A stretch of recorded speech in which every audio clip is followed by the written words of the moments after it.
কোনো একটি বৃত্তের বহিস্থ বিন্দু থেকে বৃত্তে অঙ্কিত স্পর্শকের দৈর্ঘ্য নির্ণয়ের সূত্রটা কিন্তু খুবই সহজ।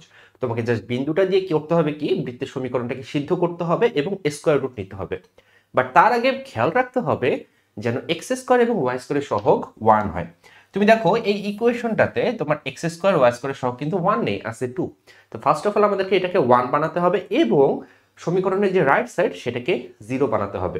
তাহলে সমীকরণটাকে আমি যদি একটু মডিফাই করি, সমীকরণটাকে মডিফাই করলে সমীকরণটা আসতেছে এরকম, x square plus y square equals to 9। এখান থেকে তুমি লিখতে পারবা x square plus y square minus 9 equal to 0। এখন এই 3,1 থেকে এই বৃত্তটার স্পর্শকের দৈর্ঘ্য আমি বের করতে চাই। কিভাবে করব?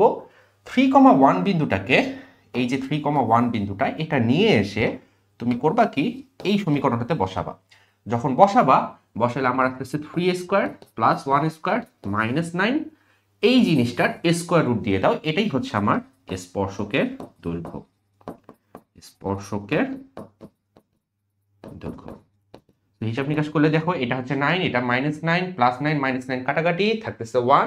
1 এর স্কয়ার রুট হচ্ছে √1, দ্যাট মিন্স 1। সো কোনটা আমার অ্যান্সার? আমার অ্যান্সার হচ্ছে অপশন